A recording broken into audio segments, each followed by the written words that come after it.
Hello everyone and welcome to the second video of Django for Beginners.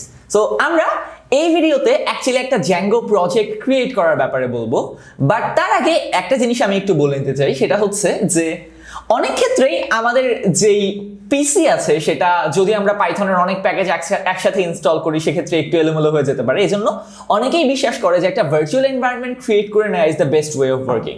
So এটার জন্য আমরা যেটা করতে পারি সেটা হচ্ছে আমরা once again আমাদের cmd ওপেন করব and then pip install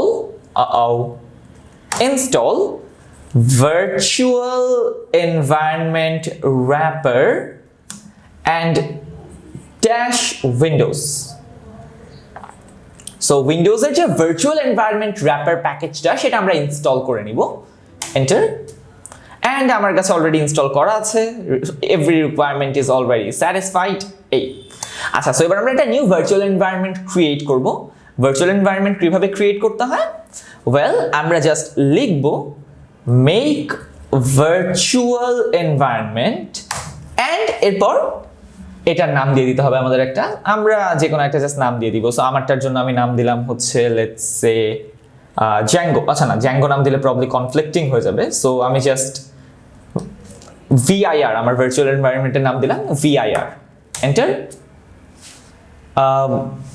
okay, so এখানে একটা এরর দেখাচ্ছে, for example let's see, okay না ঠিক আছে, হ্যাঁ ক্রিয়েটিং এনসো check not a directory. So ওরা ডাইরেক্টরি ক্রিয়েট করে নিয়ে একটা ভার্চুয়াল এনভায়রনমেন্ট ক্রিয়েট করে ফেললো এন্ড আমরা এখন সেই ভার্চুয়াল এনভায়রনমেন্টের ভেতর আছি। সো আমাদের যত ইনস্টলেশন এখন যদি আমরা এখানে করি, ধরা যাক এখানে যদি আমি পিপ ইনস্টল জ্যাঙ্গো এরকম দিয়ে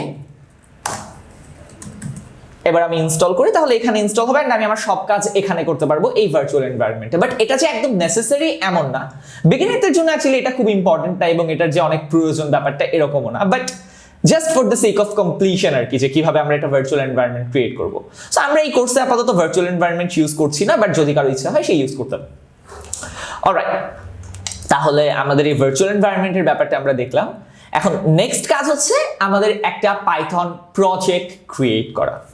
আচ্ছা, সো আমরা একটা পাইথন প্রজেক্ট ক্রিয়েট করার জন্য আবারও সিএমডি তে চলে যাব। এখন অনেকের মনে হতে পারে যে আচ্ছা আমরা তো এখানে কোড করতে আসছি, সো আমরা এত সিএমডি কেন করতেছি? ওয়েল, প্রথমত একজন প্রোগ্রামার না, তো এই যে ব্যাকগ্রাউন্ডে কালো, তারপর হচ্ছে আমরা এখানে অনেক কিছু টাইপ করতেছি, হ্যাকার মনে হবে, মুভিতে আমরা যেরকম হ্যাকিং দেখি ওরকম, একটু ভালো লাগবে। প্লাস আমাদের এখানে অনেক কাজ অ্যাকচুয়ালি এই কমান্ড প্রম্পটেই করতে হবে। অলরাইট, সো c/users/ আমার পিসির নাম হচ্ছে মুনিম আমার নামে। আমরা এবার যেটা করব, আমরা অলরেডি যেহেতু জ্যাঙ্গো ইনস্টল করে ফেলেছি, আমরা জাস্ট ভার্সনটা একবার দেখে ফেলবো। সো আমরা কোন ভার্সনটা ইনস্টল করলাম, তো জ্যাঙ্গো অ্যাডমিন ড্যাশ ভার্সন, আমি দেখি তো আমাদের ভার্সন কি, 3.1.7। সো আমাদের জ্যাঙ্গো ভার্সন হচ্ছে 3.1.7। আচ্ছা, সো নাও দ্যাটস ক্লিয়ার, এবার আমরা যেটা করব সেটা হচ্ছে একটা প্রজেক্ট ক্রিয়েট করে ফেলবো। তার আগে যদি কারো এই জ্যাঙ্গো ভার্সন না আসে বা এই কমান্ডটা নট রেকগনাইজড আসে, সেক্ষেত্রে আপনাদের হয়তো বা জ্যাঙ্গোটা আরেকবার ইনস্টল করা লাগতে পারে, আপনাদের ইনস্টলেশনে কোনো সমস্যা ছিল। অলরাইট, তাহলে আমরা কি করব, এবার আমরা একটা প্রজেক্ট ক্রিয়েট করে ফেলবো এন্ড কমান্ডটা খুবই সিম্পল। তবে প্রজেক্টটা আমরা ডিরেক্ট এখানেই ক্রিয়েট করলে অ্যাকচুয়ালি ব্যাপারটা খুব একটা ভালো হবে না, কারণ আমরা চাচ্ছি একটা স্পেসিফিক ফোল্ডার বের করতে, সেই ফোল্ডারের ভেতরে আমরা আমাদের সব প্রজেক্টগুলো রাখবো। তো আমি যেটা করব সেটা হচ্ছে আমি সি ড্রাইভে আমার প্রজেক্টগুলো রাখবো না, আমি এফ ড্রাইভে চলে যাব। ওকে, সো এফ ড্রাইভে চলে গেলাম। আচ্ছা, এবার নতুন ফোল্ডার ক্রিয়েট করা আমরা রাইট ক্লিক করে পিসিতে করতে পারি, বাট কমান্ড প্রম্পট দিয়ে করার জন্য কমান্ডটা হচ্ছে mkdir, মেক ডাইরেক্টরি।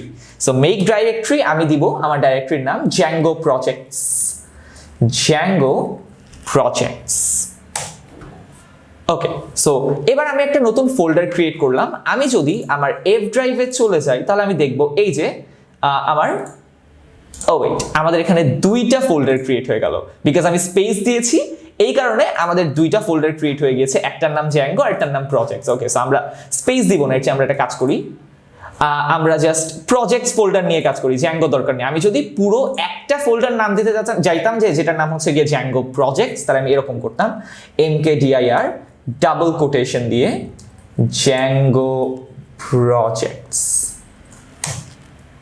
ওয়েট, আমি হচ্ছে ডাবল কোটেশন এন্ড করতে ভুল করেছি, সো আমি জাস্ট এটাকে একটু কপি করে নিই, Ctrl C Ctrl V Django projects আচ্ছা ঠিক আছে, না তাহলে এটার জন্য মোস্ট প্রবলি এরকম করা যাচ্ছে না।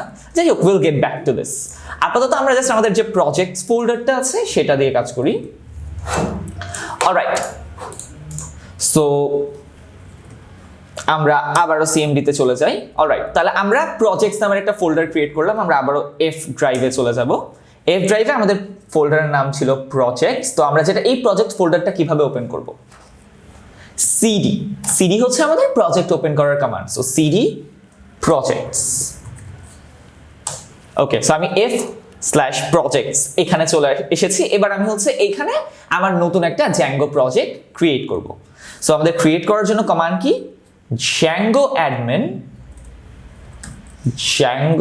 admin start project। এবার আমাদের এই প্রজেক্টের একটা নাম দিতে হবে। তো আমরা নামটা কি দিব? ওয়েল, যে কোনো একটা নাম দিতে পারি। Let's say my project. Okay, project হয়ে গেল। So project. অলরাইট, তাহলে আমরা মাই প্রজেক্ট নাম দিলাম, এন্টার। ওকে, তো আমাদের সেই মাই প্রজেক্টটা ক্রিয়েট হয়ে গিয়েছে কিনা সেটা একটু আমরা দেখে আসি। অলরাইট, তাহলে আমাদের প্রজেক্টস হচ্ছে এইটা। এই যে আমাদের একটা নতুন ফোল্ডার চলে আসলো যেটার নাম হচ্ছে মাই প্রজেক্ট। অলরাইট, তাহলে এই মাই প্রজেক্ট ফোল্ডারের ভিতর কি কি আছে সেটা অ্যাকচুয়ালি আমাদের একটু দেখে নেওয়া উচিত, বাট আপাতত এই ভিডিওতে আমরা এটা করব না। আমরা শিখে গেলাম কিভাবে আমরা একটা নতুন প্রজেক্ট ক্রিয়েট করব, বাট এটার খুঁটিনাটি এবং আরো অ্যাক্সেসরিজ আমরা নেক্সট ভিডিওতে দেখব।